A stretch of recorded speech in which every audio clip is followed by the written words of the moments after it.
Siya ay tinuturing na pinakamahinang hunter sa mundo, ngunit pagkatapos na halos masawi sa isang piitan, natamo niya ang natatanging kakayahang mag-level up na nagpapahintulot sa kanya na maging pinakamalakas. 10 taon bago nito, nagsimulang magpakita ang mga mahiwagang tarangkahan sa buong mundo, na naglabas ng hindi mabilang na mga halimaw, at sila ay imyon sa mga nakasanayang armas. Kaya, ang sangkatauhan ay nakipaglaban sa kanila, ngunit isang grupo ng mga tao ang nagmulat ng mga espesyal na kapangyarihan, na nagpapahintulot sa kanila na talunin ang mga halimaw, at sila ay nakilala bilang mga hunters. Binibigyan sila ng mga ranggo batay sa kanilang mga kakayahan, at nalaman namin na kapag nagising na ang kanilang kapangyarihan, imposibleng mag-level up sila. Kaya, ang tanging paraan para lumakas sila ay ang pag-upgrade ng kanilang kagamitan. Nakita namin ang isang hunter na nagngangalang Kamora, habang ang isang lalaking nagngangalang Parken ay lumapit sa kanya, na inihayag na ang kanyang asawa ay buntis, kaya kailangan niyang kumita ng pera sa pamamagitan ng pagsalakay sa piitan. Napansin nila ang isang lalaki na nagngangalang Janeway na papalapit, at binati siya ng lahat habang nagtataka si Parken kung siya ay isang taong mahalaga, ngunit nalaman namin na siya ay isang E-rank hunter lamang, at siya ay tinuturing na pinakamahina sa mundo dahil siya ay muntik ng mapaslang habang sinusubukang i-clear ang pinakamadaling piitan. Isang babae na nagngangalang Juhi ang lumapit sa kanya, nagtataka kung ano ang nangyari sa kanyang mukha, kaya ipinaliwanag ni Jinwoo na siya ay nasugatan habang ni-raid ang isang E-rank dungeon dahil walang healer sa kanilang party, sinabing ang kanyang mga kasama ay napakalakas kaya hindi nila kailangan ng isa. Iniisip ni Juhi na sila ay makasarili, ngunit sinisisi niya ang kanyang sarili sa pagiging mahina, sinabing sanay na siyang tratuhin bilang isang pabigat. Ang pinuno, si Sungji, ay nagpatawag sa kanila para sa isang pulong, at lahat ay natutuwa na makipagtulungan sa kanya dahil siya ay kilala bilang isang mahusay na hunter. Papasok na sila sa gate nang sabihin ni Kamori kay Jinwoo na mag-ingat, iniisip na baka masugatan na naman siya. Nalaman namin na ginagamit niya ang isang generic na kutsilyo bilang kanyang sandata dahil iyon lang ang kanyang kayang bayaran, ngunit determinado siyang magtagumpay, at pumasok siya sa gate. Nakilala namin ang chairman na si Ganyi, habang isiniwalat niya na kumikita ang mga hunter sa pamamagitan ng pagbebenta ng mga essence stone, na maaaring makuha sa pamamagitan ng pagtalo sa mga halimaw, at itinuturing ang mga ito bilang mahalagang mapagkukunan dahil magagamit ang mga ito sa paggawa ng makapangyarihang kagamitan. Idinagdag niya na ang mga kristal mana ay maaari ding makuha sa piitan, at nagsisilbi ang mga ito sa parehong layunin, ngunit hindi sila kasing lakas ng mga essence stone. Plano ng gobyerno na gamitin ang mga bato at kristal bilang isang bagong pinagmumula ng kuryente, dahil ang mga ito ay hindi kapani-paniwalang mahusay, at hindi nila nadudumihan ang kapaligiran. Bumalik tayo kay Janeway na nakuha ang kanyang unang essence stone, ngunit inatake siya ng isang goblin, kaya sinubukan niyang lumaban, ngunit nasira ang kanyang kutsilyo, at natusok siya. Pinaslang ni Parken ang goblin, at tinulungan ni Juhi si Jinwoo na nanonood habang tinatalo ng kanilang mga kasama ang mga halimaw. Nagagawa nilang talunin ang boss ng piitan, at nagdiwang ang lahat, ngunit nagtataka si Juhi kung bakit hunter pa rin si Jinwoo, na sinasabing nag-aalala siya sa kanya dahil palagi itong nasusugatan. Kinokolekta nila ang loot, ngunit tila sila ay nadismaya, iniisip na hindi ito sapat, ngunit tinawag ng isang hunter ang lahat, na nagpapakita sa kanila ng isang lagusan habang napagtanto nila na ito ay isang dobleng piitan. Alam nilang makakahanap sila ng mas maraming loot sa loob, ngunit ibinunyag ni Sungji na hindi nila ito pwedeng ma-explore dahil kailangan nilang maghintay ng mga order mula sa Hunters Association. Ngunit iminungkahi ni Kamore na labagin ang mga patakaran upang makolekta nila ang mga loot. Iniisip ni Sungji na ito ay masyadong mapanganib na nagsasabing dapat silang bumoto, ngunit kalahati sa kanila ay sumasalungat sa ideya, kabilang si Juhi. Si Jinwoo lang ang hindi bumoto, at masisira niya ang pagkakatabla, kaya napagtanto niya na ang kanyang desisyon ay makakaapekto sa resulta. Isinasaalang-alang niya na maaari siyang masawi, ngunit iniisip niya ang kanyang kasalukuyang sitwasyon, alam niyang nawawala ang kanyang ama, at ang kanyang ina ay nasa ospital. Hindi naman siya matutulungan ng ate niya dahil estudyante pa lang siya kaya bahala na siyang mag-provide sa kanya, alam na kailangan niya talaga ng pera para sa kanila. Kaya, nagpasya siyang pumasok sa lagusan. Samantala, sinusubukan ng mga opisyal ang kapangyarihan ng mga bagong hunter upang matukoy ang kanilang mga ranggo. Nakilala namin ang guildmaster ng Hunter Guild, si Jongcho, habang inutusan niya ang mga opisyal na magpadala ng mga alok sa mga promising newbies dahil kailangan nila ng mas maraming hunters sa guild. Nakikita namin ang mga magnanakaw na nagnanakaw ng isang bag, at malapit na silang makatakas, ngunit may isang babae na hamarang, kinuha ang bag at naging dahilan upang mabangga sila. Ibinalik niya ito sa may-ari, at kinikilala siya ng lahat bilang ang S-rank na hunter, si Shizuko, ngunit hindi gusto ni Shizuko na makakuha ng atensyon ng publiko, kaya siya ay tumakas mula sa eksena. Bumalik sa piitan, ginalugad ng mga hunter ang lagusan habang tinatanong ni Juhi ang desisyon ni Jinwoo na nagpapaalala sa kanya na muntik na siyang masawi. Alam niyang iniligtas niya ang kanyang buhay, at sinabihan siya nito na ipakita ang kanyang pasasalamat sa pamamagitan ng hapunan kasama niya, na naging sanhi ng pagkalito sa kanya.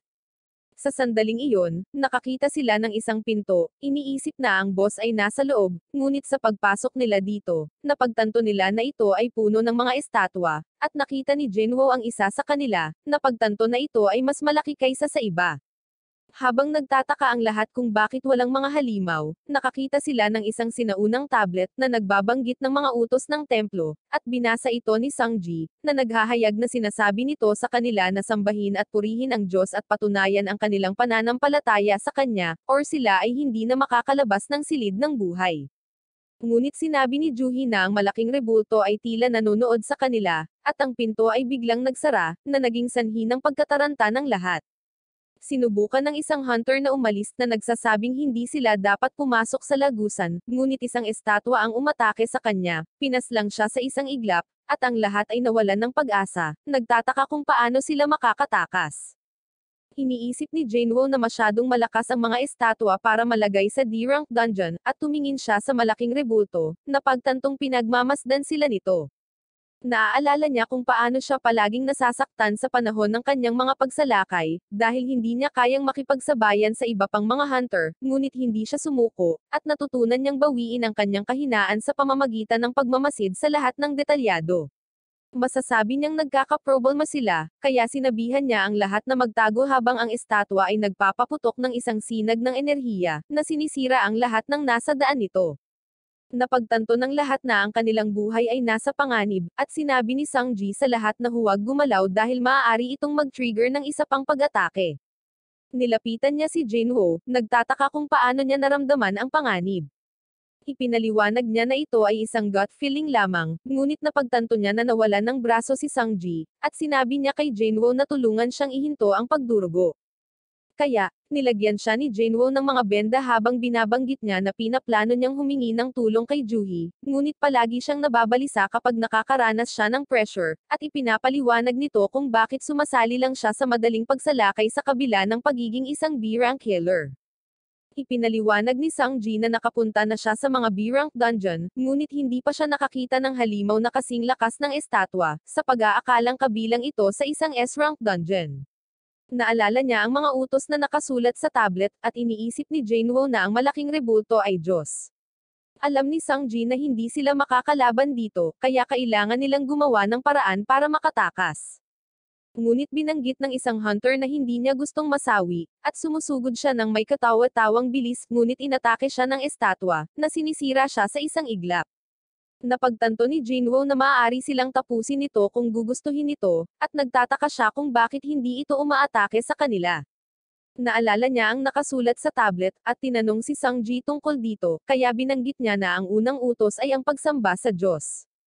Naisip ni Jinwoo na ang piitan ay may sariling mga patakaran, at tumayo siya habang sinusubukan siyang pigilan ni Sangji, na iniisip na maaari niyang mapaslang ang kanyang sarili, ngunit napagtanto ni Sangji na determinado siyang mabuhay. Ang estatwa ng Diyos ay naghahanda na salakayin siya, ngunit iniyuko ni Jinwoo ang kanyang ulo habang sinasabi niya na iniligtas nito ang kanyang buhay, kaya't sinabi niya sa lahat na magpatirapon, na sinasabing hindi sila sasalakayin kung pananatilihin nilang mababa ang kanilang mga ulo. Sinusunod nila ang kanyang mga tagubilin, at ang mga mata ng estatwa ay nag-deactivate, ngunit bigla itong nagsimulang ngumiti, kaya ang lahat ay nag-aalala. Ngunit sinabi ni Parka na wala itong ginagawa, at iniisip ng lahat na ligtas sila, ngunit bigla itong nagsimulang gumalaw, naglalakad patungo sa kanila habang nagsisimula silang magpanik. Ipinaalala ni Jinwoo sa kanila na ang pangalawang utos ay purihin ang Diyos, at isang lalaki ang lumapit sa rebulto, na nagsasabing alam niya ang gagawin. Nagsimula siyang magdasal, ngunit ngumiti ito sa kanya habang napagtanto ni Jinwoo na hindi gumagana ang kanyang plano. Nadurog siya hanggang sa masawi, at lahat ay nagsimulang tumakas habang hinahabol sila nito. Iniisip ni Parkin ang kanyang pamilya, alam niyang naghihintay sila sa kanyang pagbabalik, ngunit lumapit siya sa isang estatwa, at nagsimula itong gumalaw, hiniwa siya sa kalahati. Iniisip ni Jinwoo ang pangalawang utos, na pagtanto na pinapaslang ng mga estatwa na may mga sandata ang kanyang mga kasama, at nakakita siya ng mga estatwa na may mga instrumento, na iniisip na kailangan nilang i-activate ang mga ito. Kaya, sinasabi niya sa lahat na lapitan sila. Sinusunod nila ang kanyang mga tagubilin, at ang mga estatwa ay nagsimulang tumugtog ng mga instrumento, na naging sanhi ng kanilang pakiramdam na gumaan dahil ang kanilang mga buhay ay naligtas. Lumapit si Jinwoo sa isang estatwa kasama si Juhi, ngunit hindi ito nag-activate, at napagtanto ni Jinwoo na hindi ito gagana kung may dalawang taong malapit dito. Kaya, sinabi niya kay Juhi na manatili doon, at tumakbo siya upang i-activate ang huli, ngunit nagsimulang tugisin siya ng estatwa ng Diyos. Malapit na siyang durugan nito hanggang masawi, at nagawa niyang iwasan ito, ngunit siya ay natangay, na-activate ang isa pang estatwa ng hindi sinasadya. Inaatake siya nito, binasag ang lupa, at sa tingin ni Juhi ay nasawi na si Jinwoo, ngunit nakikita namin siyang gumagapang hanggang sa huli, tumatangging sumuko habang patuloy siyang hinahabol ng estatwa ng Diyos. Tinatapakan siya nito, ngunit nagsimulang kumanta ang huling estatwa, at nakita natin na nagawa niyang buhayin ito, kaya't iniligtas siya ng rebulto ng Diyos, bumalik sa trono nito nang mapagtanto niyang natapos na nila ang pangalawang utos.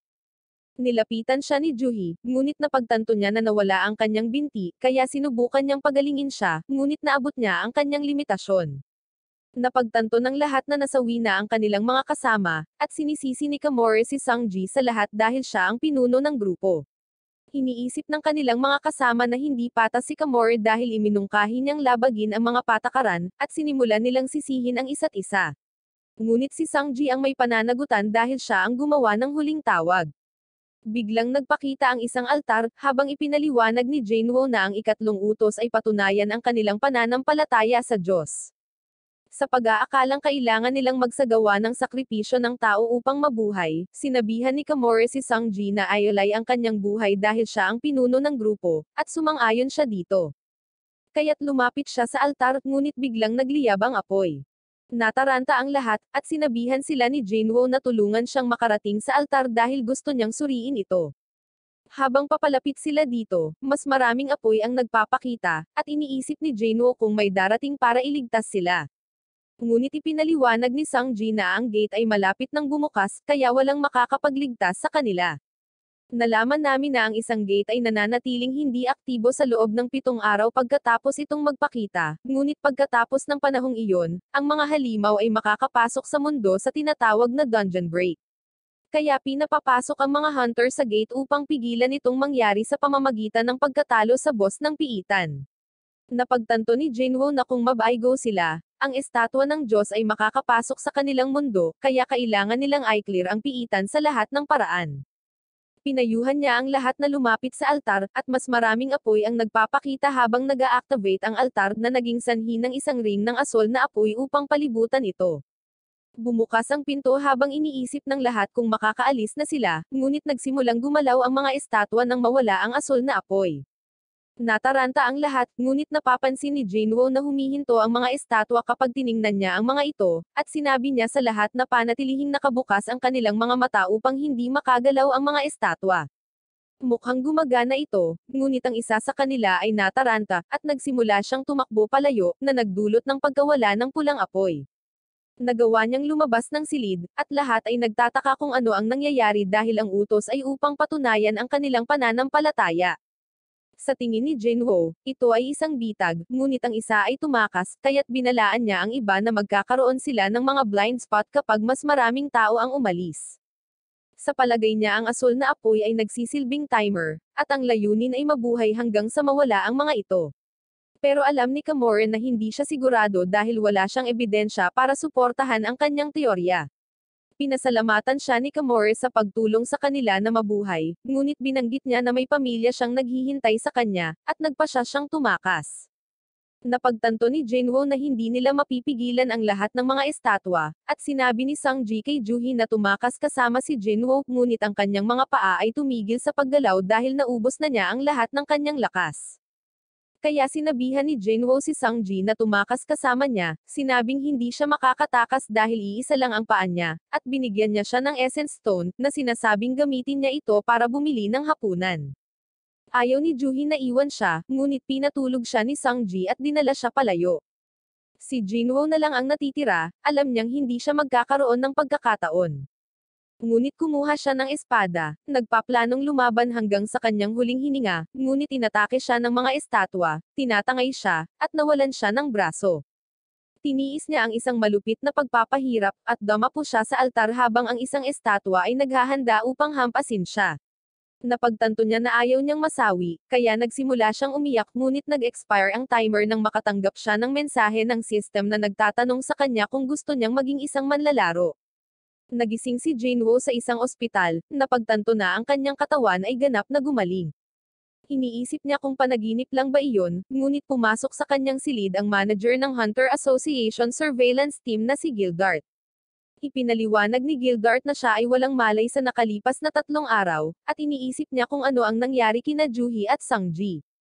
Ibinunyag ni Gildart na nakaligtas sila, ngunit nawalan ng braso si Sangji, kaya maaaring mapilitan siyang magretiro bilang isang hunter, at si Juhi ay dumaranas ng trauma, kaya kailangan niya ng psychiatrist na pangangalaga bago siya makasali sa isa pang raid.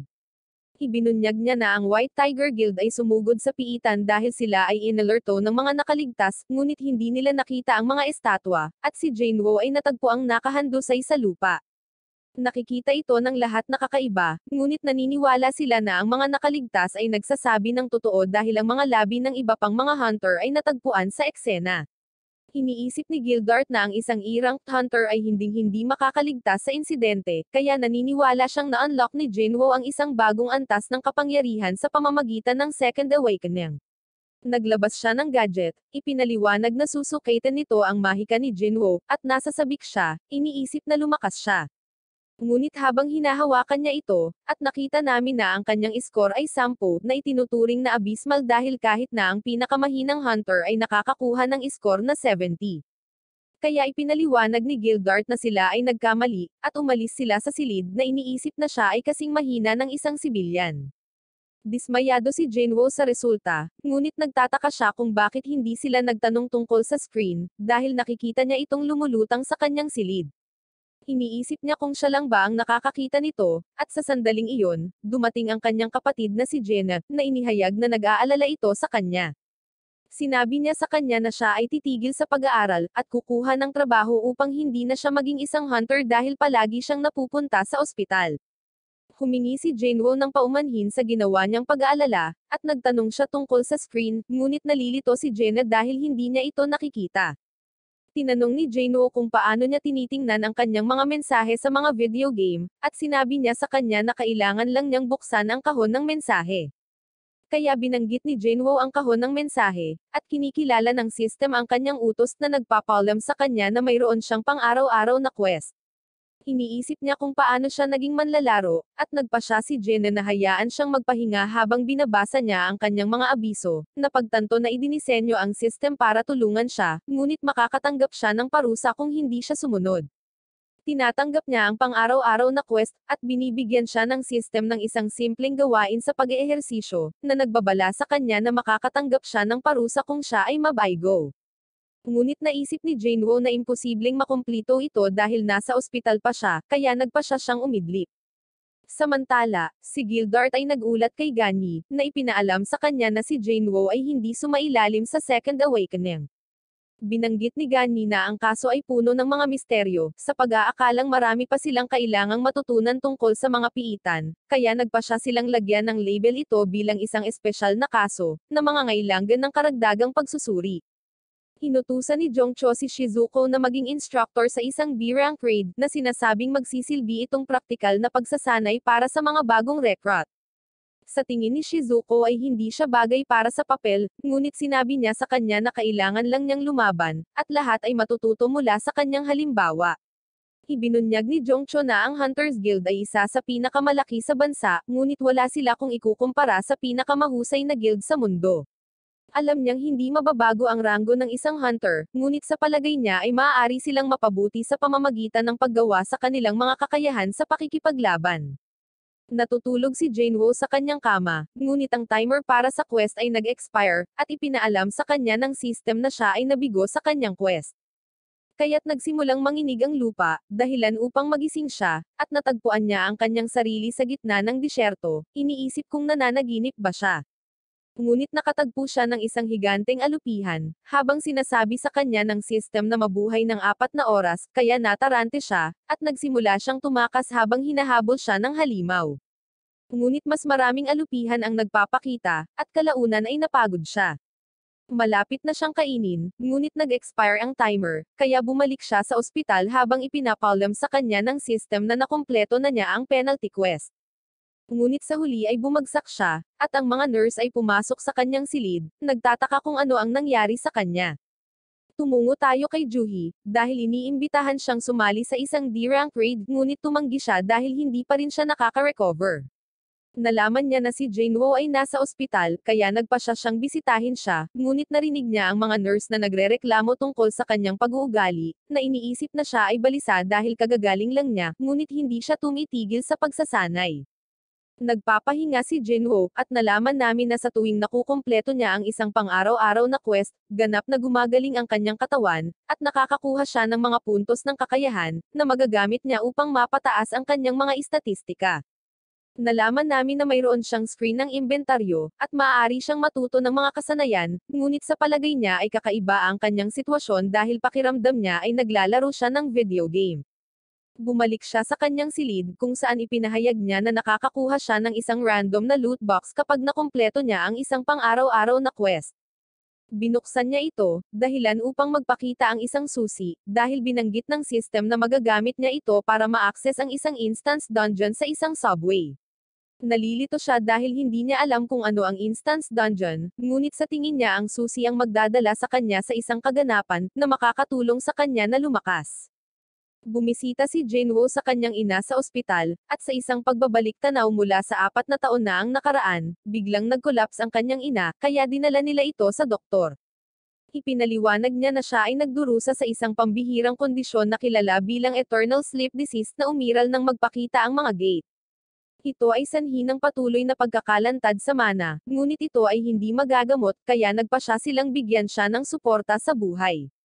Nangangailangan si Jinwoo ng pera upang mabuhay, kaya nagsimula siyang magtrabaho sa isang construction site, ngunit bigla niyang nagising ang kanyang kapangyarihan, at naging kwalipikado siyang magtrabaho bilang isang hunter. Siya ay nasa sabik, alam na ang kanyang buhay ay malapit ng magbago, ngunit napagtanto niya na siya ay napakahina na hindi niya kayang talunin ang isang goblin, at ang iba pang mga hunter ay tumingin sa kanya, na nakikita siyang isang pasanin. Sa kasalukuyan, ipinagpatuloy ni Jinwoo ang kanyang pagsasanay, at nadagdagan niya ang kanyang lakas. Tumungo siya sa subway, at kinuha niya ang kanyang susi, ginamit ito para i-unlock ang instance dungeon. Nagpa siyang pasukin ito, sa pag-aakalang maaari siyang tumakas kung ito ay magiging masyadong mapanganib, ngunit ang labasan ay biglang nagsasara habang ipinaalam sa kanya ng system na ang tanging paraan upang makatakas sa piitan ay ang talunin ang boss or gumamit ng teleportation stone. Napagtanto niyang may problema siya dahil hindi siya sigurado kung kaya niyang mabuhay ng mag-isa. Nagpa si Jinwoo na galugarin ang piitan, at 3 goblin ang biglang nagpakita. Nagpupumilit siyang makasabay sa kanilang mga galaw, at bumagsak siya sa lupa habang sinusubukan siyang atakihin ng isang goblin, ngunit umiwas siya, at naglunsad siya ng counter-attack na pinaslang ang goblin sa isang hit. Ang iba ay patuloy na umaatake sa kanya, ngunit madali niyang natalo ang mga ito habang napapansin niya na siya ay naging mas malakas. Ngunit biglang nagpakita ang isang lobo, at sinusugod siya nito, nasira ang kanyang kutsilyo.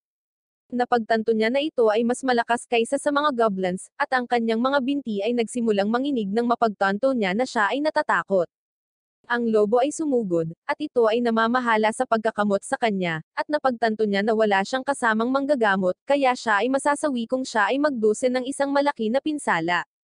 Iniiwasan niya ang mga pag-atake ng lobo, at napansin niyang mas magaan ang pakiramdam ng kanyang katawan kaysa karaniwan, at nagtagumpay siya sa kanyang takot.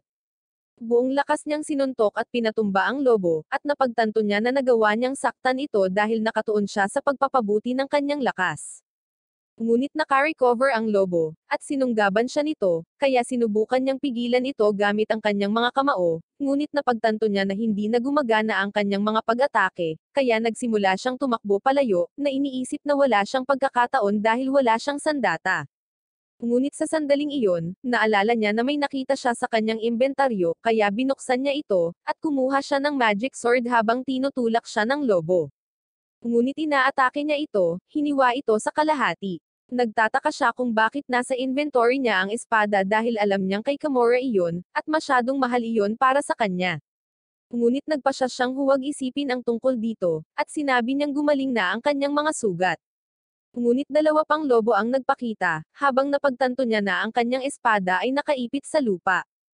Kaya nagsimulang magpanik si Jinwoo, ngunit habang papalapit sa kanya ang mga lobo, nagawa niyang hagutan ito, at umindayog siya.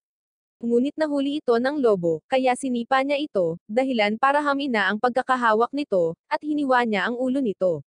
Nang makita ito, ang isa pang lobo ay nagpasya na umatras, at habang siya ay nagpapahinga, napagtanto niya na siya ay umabot sa antas ng dalawa. Sinabi niya na hindi siya kailanman nag-level up sa pamamagitan ng pagkumpleto ng mga quest, kaya napagtanto niya na ang aktwal na labanan ay nagpapahintulot sa kanya na makakuha ng karanasan. Napansin niya na ang lahat ng kanyang mga istatistika ay tumaas, iniisip na mas mahusay na lumakas sa pamamagitan ng pag-level up dahil nakakakuha siya ng 5 puntos sa bawat antas, habang ang mga pang-araw-araw na quest ay nagbibigay lamang sa kanya ng 3 puntos.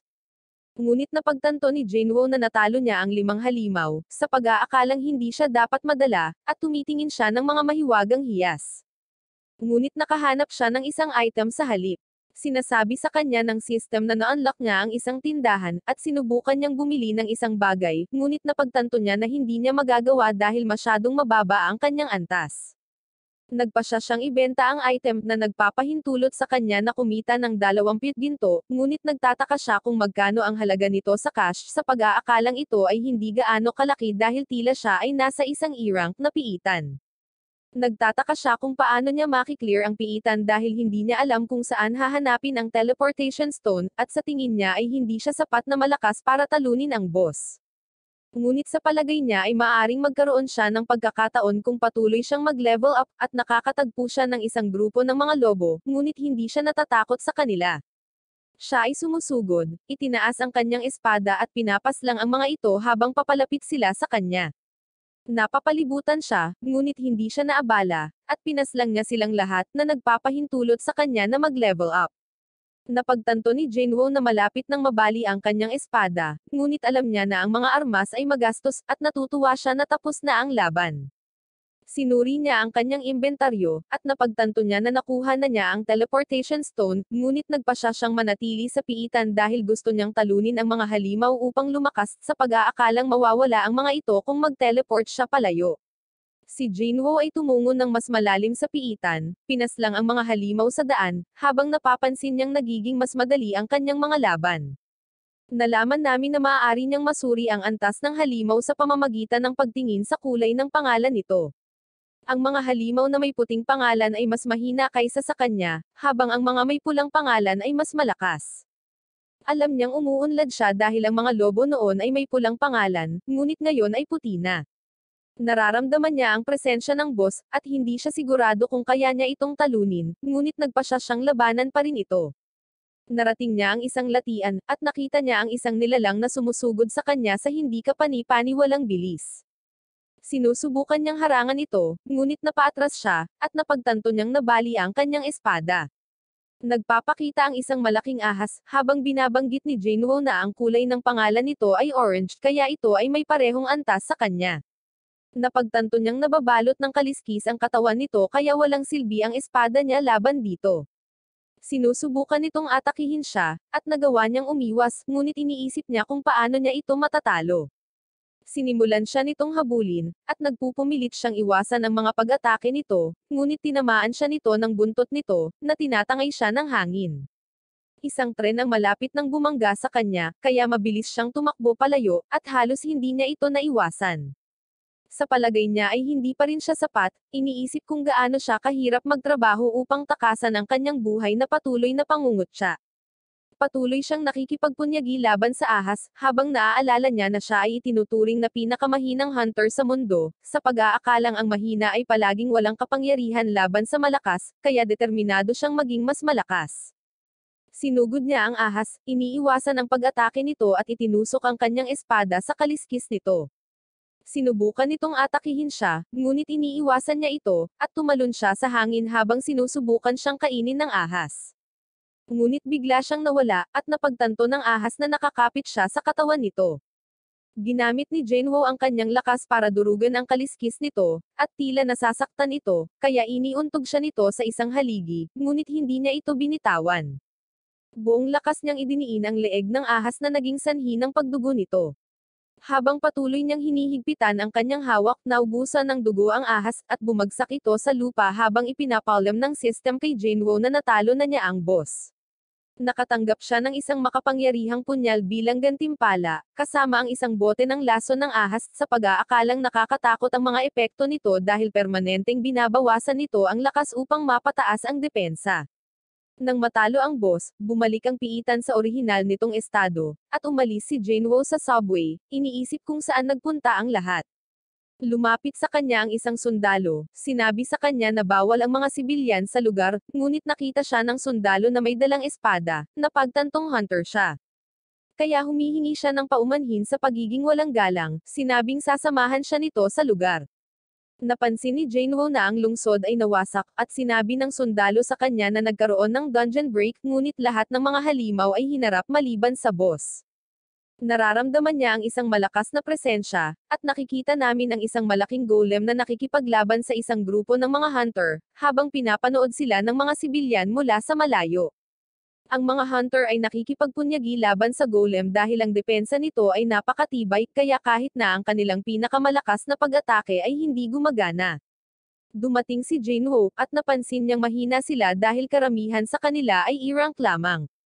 Napagtanto niya na kasama nila si Juhi, at sinubukan niyang mag-spell, ngunit naalala niya kung ano ang nangyari sa piitan, kaya nawala ang kanyang katahimikan.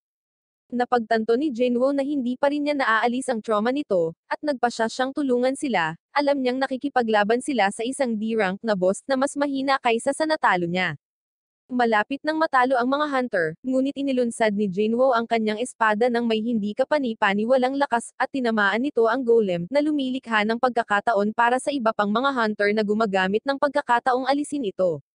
Ang isa sa kanila ay nagtataka kung paano nila nagawang talunin ito dahil ang kanilang mga pag-atake ay hindi gumagana, at nakita niya ang espada sa lupa. Kaya nagtatanong siya tungkol dito. Itinuro ng isang sundalo si Jinwoo, ngunit wala na siya, at nakita namin na umalis na siya sa eksena dahil hindi niya inaasahan na magkakaroon ng ganoong epekto ang kanyang pag-atake. Bumalik sa ospital, ipinagpatuloy ni Jinwoo ang kanyang gawain sa pag-eehersisyo, at pumasok ang isang nurse sa kanyang silid, ngunit nagulat siya nang mala Carlos Yulo na ang kanyang katawan, iniisip kung paano niya ito nagawa sa loob lamang ng ilang araw. Ipinaalam niya sa kanya na mapapalabas na siya, ngunit nang lalabas na si Jinwoo sa kanyang silid, hiningi niya ang numero nito dahil hindi niya mapigilan ang kanyang kagwapuhan. Nakilala namin ang S-rank hunter, si Beckham, na iniimbitahan bilang isang espesyal na panauhin sa isang palabas sa TV. Tinanong siya ng tagapanayam tungkol sa kanyang pang-araw-araw na gawain, kaya sinabi niya sa kanya na palagi siyang nagsasanay dahil ayaw niyang makalawang ang kanyang kakayahan sa pakikipaglaban. Ibinunyag niya na dati siyang nagtatrabaho bilang bumbero, kaya alam niya kung paano tumugon sa mga mapanganib na sitwasyon. Nanonood si Jenna sa panayam, ngunit napagtanto niyang huli na siya, at sinabihan siya ni Jinwoo na mag-ingat sa kanyang pagpunta sa paaralan. Napansin niyang iba ang hitsura nito, iniisip na marahil ay dahil ito sa kanyang pagsasanay, at aalis na si Jenna sa kanyang paaralan, ngunit binigyan siya nito ng payong, na sinasabi sa kanya na manatiling ligtas. Pagkatapos niyang umalis, sinusuri niya ang kanyang pang-araw-araw na quest, habang sinasabi niya na nakakuha siya ng malalaking muscle. Sa pag-aakalang ito ay dahil tumataas ang kanyang mga istatistika, nabanggit niya na hindi pa rin niya naipamahagi ang kanyang mga puntos ng kakayahan, sa pag-aakalang kailangan niya ng higit pa sa lakas upang talunin ang makapangyarihang mga halimaw. Kaya, nagpasya siyang gamitin ang mga ito upang mapabuti ang kanyang liksi at pangunawa. Sa sandaling iyon, nakatanggap siya ng tawag mula sa landlord, na nagsasabi sa kanya na dapat na nilang bayaran ang kanilang upa, kaya nangako siyang magbabayad kaagad.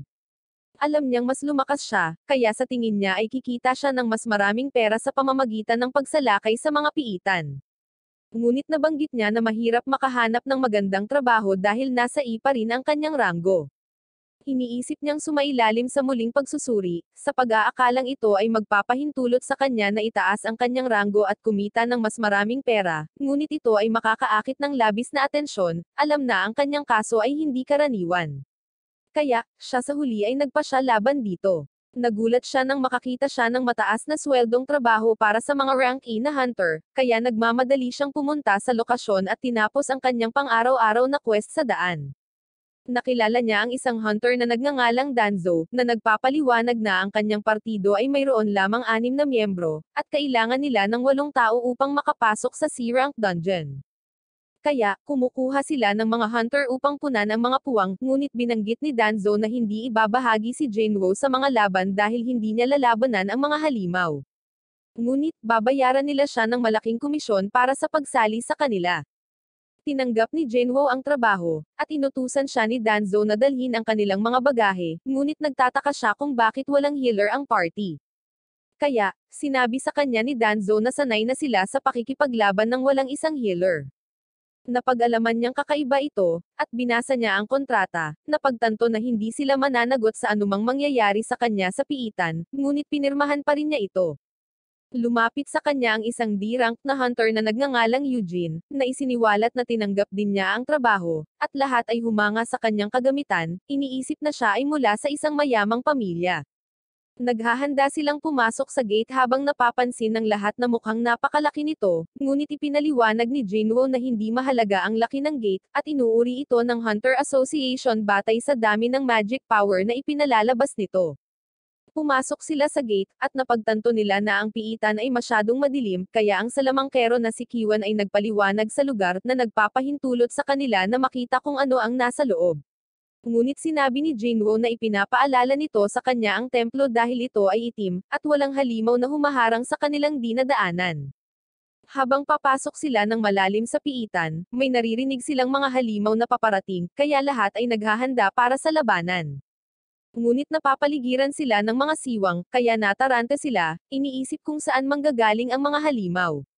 Ngunit pinagmamasdan ni Jinwoo ang kanyang paligid, at binalaan niya sila na ang mga langgam ay aatake mula sa itaas, kaya sila ay nakatugon sa oras, at nagsimula silang labanan ang mga langgam. Habang napapansin ni Jinwoo na nakasanayan na nilang magtrabaho ng magkasama, napagmasdan niyang kulang sa lakas si Eugene, ngunit pinapayagan siya ng kanyang kagamitan na makabawi, at natutuwa siyang maayos ang lahat.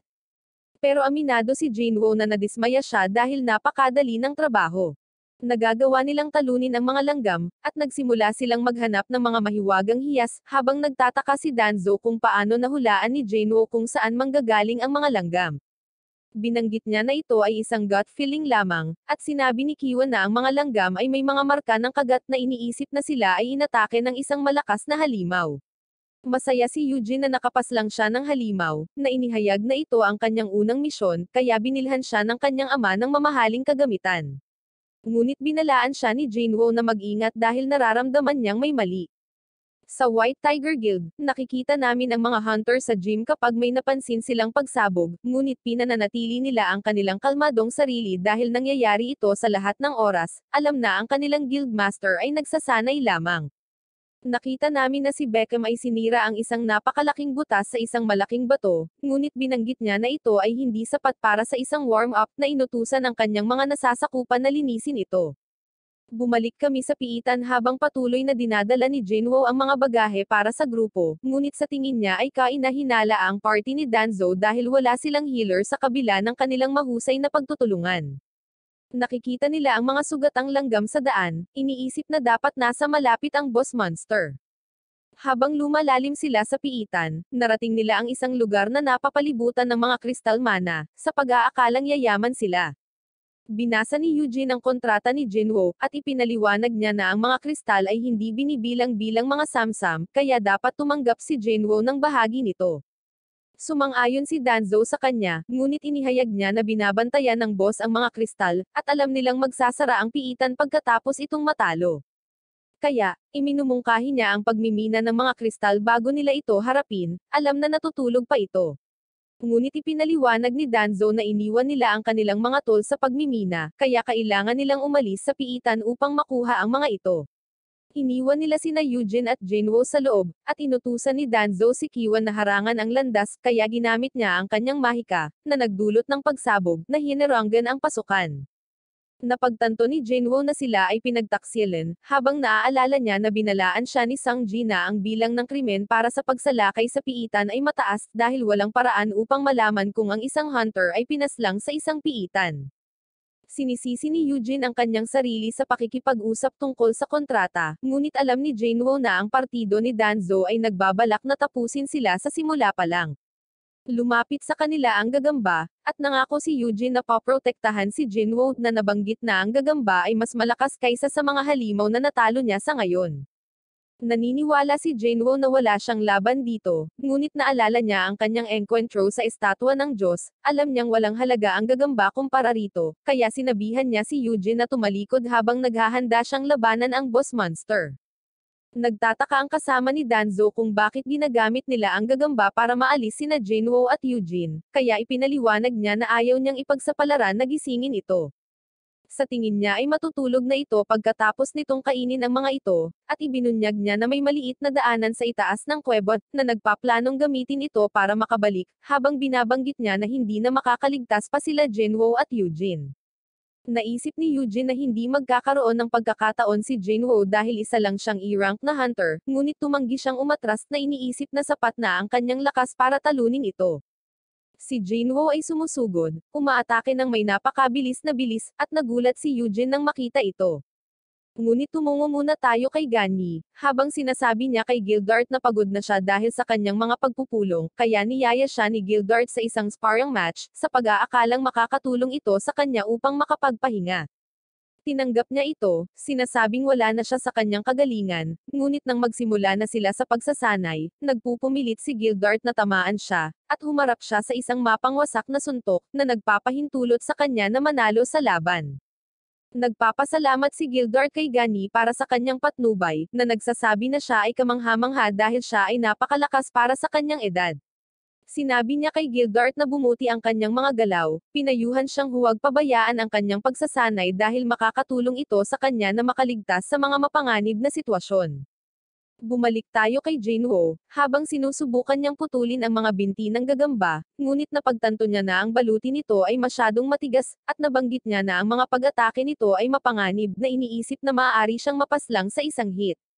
Nagpupumiglas siya laban dito, habang iniisip ni Eugene kung paano siya makakakilos ng napakabilis, iniisip na dapat sinadya niyang ibaba ang kanyang ranggo sa pamamagitan ng pagkontrol sa kanyang mahika. Ngunit natakot si Eugene dahil kakaunti ang mga hunter na kayang gawin ito, at kadalasan sila ay mga balisa na nasisiyahan sa pagpaslang. Napagtanto ni Jinwoo na tumitindi ang kanyang pagkapagod, alam niyang magdudulot ito ng pagbagal sa kanyang mga galaw, kaya naisipan niyang gamitin ang mga espesyal na kakayahan ng kanyang punyal para tapusin ang laban. Nakita niya ang ulo ng gagamba, sa pag-aakalang ito ang mahinang lugar, kaya sumugod siya, ngunit ang gagamba ay naglabas ng asido, na pinilit siyang umatras. Alam niyang kailangan niyang isara ang distansya, kaya ginagamit niya ang kanyang dash skill, na nagpapahintulot sa kanya na gumalaw ng mas mabilis. Inatake niya ang ulo ng gagamba, at wala itong epekto, ngunit tumanggi siyang sumuko, kaya ipinagpatuloy niya ang kanyang pag-atake. Ngunit naipon ang kanyang pagod, dahilan upang bumagal siya, at bumagsak siya sa lupa. Ang gagamba ay malapit ng hampasin ang pangwakas na atake, ngunit ginamit ni Jinwoo ang kanyang full recovery, na nagpapahintulot sa kanya na iwasan ito, at naglulunsad siya ng isang sorpresang pag-atake, na inatake ang mata ng gagamba. Ang kakayahan ng dagger ay kumikilos na nagpaparalise sa gagamba at nakakaubos ng kalusugan nito, habang si Jinwoo ay nagpapatuloy sa kanyang walang tigil na pag-atake. Bumagsak ito sa lupa, at binanggit ng system na ang boss ay natalo, ngunit hindi makapaniwala si Eugene sa sarili niyang mga mata, sa pag-aakalang tama siya tungkol kay Jinwoo. Kaya, sinabihan niya si Jinwoo na magpahinga habang nagmimina siya ng mga kristal. Ngunit sa sandaling iyon, dumating ang partido ni Danzo na napagtanto na ang boss ay natalo. Sa palagay nila si Eugene ang pumaslang dito, at sinabihan siya ni Danzo na tapusin si Jinwoo na sinasabing ililigtas nila ang kanyang buhay kung susundin niya sila. Ngunit tumanggi siya, naghahanda na labanan sila. Kaya, nagsimula silang lumapit sa kanya, at sa sandaling iyon, nakatanggap si Jinwoo ng isang agarang quest na nagsasabi sa kanya na tapusin ang mga ito. Nagulat siya nang makita ito, napagtanto na ang sistema ay nagsasabi sa kanya na pumaslang ng mga tao. Pero bigla siyang inatake ni Kiwan, at natangay siya. Nakilala namin ang hunter na si Heidi, habang nagsisimula siyang makipag-usap sa kanyang mga kaibigan, nagtatanong sa kanila kung kumusta sila. Ibinunyag ng kanyang kaibigan na pumasok siya sa isang A-rank na piitan para magsanay, ngunit naklir ito sa isang iglap dahil madaling natalo ni Shizuko ang mga halimaw. Sa palagay ng babae ay mapalad sila na nasa malalaking guild, at binanggit niya ang isang chismis na nagsasabing mayroong mga koponan na may abnormal na mataas na bilang ng nasawi. Bumalik kami sa piitan habang iniisip ng lahat na nasawi na si Jinwoo, ngunit nakikita naming buhay pa siya. Naalala ni Jinwoo na nakatira siya sa isang mundo kung saan ang malalakas lamang ang nabubuhay, nagtataka kung paano niya nakalimutan ang tungkol dito. Malapit na siyang mawalan ng malay, ngunit napagtanto niya na gusto ng sistema na mabuhay siya, kaya sinasabi nito sa kanya na ipaglaban ang kanyang buhay. Siya ay bumangon, na ikinagulat ng lahat, dahil napagtanto niya na kailangan niyang maging malakas dahil ang mahihinang mga tao ay kukunin ang lahat sa kanila. Tinatawag nila siyang pinakamahinang hunter sa mundo, ngunit tinanong sila ni Jinwoo kung handa na ba silang harapin ang mga kahihinatnan habang nagpapakawala siya ng nakakatakot na aura. Lumapit sa kanya ang kasama ni Danzo, ipinaalala sa kanya na isa lamang siyang E-rank na hunter, ngunit bigla niyang pinaslang ang lalaki, inalis ang kanyang ulo. Nagulat ang lahat nang makita ito, nagtataka nang inilabas niya ang kanyang sandata. Sinabi niya na siya ay pumaslang ng isang tao, ngunit alam niya na ginawa niya ito upang iligtas ang kanyang sariling buhay. Inatake siya ng partido ni Danzo, ngunit nagawa niyang ipagtanggol ang sarili, pinaslang sila habang sinusubukan nilang tapusin siya. Sinubukan siyang pasabugan ni Kiwan, ngunit bigla siyang nawala at napunta sa isang counterattack, na tinatapos siya sa isang iglap. Nagulat si Danzo, napagtanto na itinatago ni Jinwoo ang kanyang tunay na kapangyarihan, ngunit binanggit niya na mas malakas siya kaysa sa kanyang mga kasama habang ginagamit niya ang kanyang kakayahan upang palakasin ang kanyang katawan. Naniniwala siya na umaasa si Jinwoo sa kanyang bilis at ginagamit niya ang kanyang punyal para makapagbigay ng pinsala, ngunit alam niyang hindi ito gagana laban sa kanya dahil ang kanyang katawan ay kasing tigas ng bakal. Sumunod si Danzo, sinusubukang ipaghiganti ang kanyang mga kasama, ngunit pinabagsak siya ni Jinwoo sa lupa at napagtanto niyang wala siyang pagkakataong manalo. Nagsimula siyang magmakaawa para sa kanyang buhay, sinabi kay Jinwoo na maaari niyang makuha ang mga kristal, ngunit binanggit niya na sinubukan siyang tapusin ni Danzo ng 3 beses na nagpapaalala sa kanya na walang makakaalam kung ano ang mangyayari sa piitan. Hinatake ni Jinwoo ang kanyang ulo, pinayagan siyang kumpletuhin ang agarang quest. Ngunit nagsimulang gumuho ang piitan habang malapit nang magsara ang gate. Nagagawa nilang makatakas sa oras at nagulat na ang partido ni Danzo ay napaslang sa panahon ng pagsalakay. Napagtanto ni Jinwoo na nakatanggap siya ng gantimpala para sa pagkumpleto ng agarang quest, at nakuha niya ang isang kasanayang tinatawag na murderous intent na nagpapahina sa mga kaaway sa pamamagitan ng pagpapanik sa kanila. Naniniwala ang opisyal sa kanila, at hinuhusgahan niya sila batay sa kanilang kagamitan, sa pag-aakalang si Eugene ang tumalo sa boss habang si Jinwoo ay walang ginawang tulong. Ngunit pinasalamatan siya ni Eugene sa pagliligtas ng kanyang buhay. Nakatanggap si Gildart ng ulat tungkol sa insidente, ngunit nakita niyang kainahinala ito nang malaman niyang sangkot si Jinwoo. Habang tinitingnan niya ang file, nakilala niya si Danzo dahil kapatid siya ng isang sikat na hunter. Umuwi si Jinwoo, at natuwa si Jena nang makitang bumili siya ng pagkain. Tinanong niya siya kung paano kamusta ang kanyang pag-raid, ngunit iniisip ni Jinwoo kung paano siya hindi nag-alinlangan nang tapusin niya ang mga hunter. Iniisip niya kung may mali ba sa kanya, pero pinigilan siya ng kapatid niya. Nagpasya siyang huwag mag-alala tungkol dito, iniisip na kailangan niyang unahin ang pagpapalakas para protektahan ang kanyang pamilya. Habang umiinom siya ng kanyang inumin, nakatanggap siya ng notification ng isang debuff, ngunit tila nagki-cleanse sa kanya. Patuloy siyang umiinom sa kanyang silid ngunit napagtanto niyang hindi siya maaaring malasing, at nakita na ang isa sa kanyang mga reward sa quest ay nagbibigay sa kanya ng pag-regenerate at kaligtasan sa mga epekto ng katayuan. Nakatanggap siya ng tawag mula kay Eugene, at nagkita sila sa isang kafe. Nakikita siya ni Eugene bilang kanyang boss at sinabing nagbubuo siya ng isang team, ngunit agad siyang tinanggihan ni Jinwoo. Naghahanda si Jinwoo na umalis, ngunit pinakiusapan siya ni Eugene na makinig. Ipinaliwanag niya na sinusubukan niyang maging lisensyado bilang guildmaster, ngunit nangangailangan ito ng 20 raid na karanasan. Ang kanyang ama ay nagmamay-ari ng isa sa mga pinakamalaking kumpanya ng konstruksyon sa bansa, at naghahanap sila upang bumuo ng isang guild. Iniisip ni Jinwoo ang lahat ng mga kayamanan na makikita sa mga piitan, kaya hindi na siya nagulat sa kanilang plano. Binanggit ni Eugene na gusto ng kanyang ama ang isang S-rank hunter na maging guildmaster, kasama ang kanyang kapatid bilang pangalawa sa command. Sinabi ni Jinwoo na mayroon lamang 7 S-rank na hunter sa buong bansa, at lahat sila ay nasa mga guild na, bukod pa sa isang pinangalanang lalaki na kasalukuyang nagretiro. Napagtanto ni Jinwoo na plano nilang kumuha ng isa mula sa isa pang guild, ngunit nagbabala siya na ito ay isang masamang ideya. Ibinunyag ni Eugene na ang kanyang kapatid ay hindi maaaring maging guildmaster dahil hindi siya na-awaken bilang isang hunter, kaya pagkakataon na niya na pumalit sa kanya. Itinuro ni Eugene kung paano nila matutulungan ang isa't isa. Si Jinwoo ay maaaring lumahok sa mga pagsalakay habang itinatago ang kanyang kapangyarihan, habang si Eugene ay maaaring kumbansihin ang kanyang ama sa kanyang tagumpay kung mayroon lamang siyang tulong mula sa isang E-rank na hunter. Ipinakita niya kay Jinwoo ang gusaling pinaplano nilang gamitin bilang punong tanggapan ng guild, na nagkakahalaga ito ng humigit kumulang 20 milyong dolyar, at iniaalok niya ito kapalit ng kanyang tulong sa 19 na pag-raid.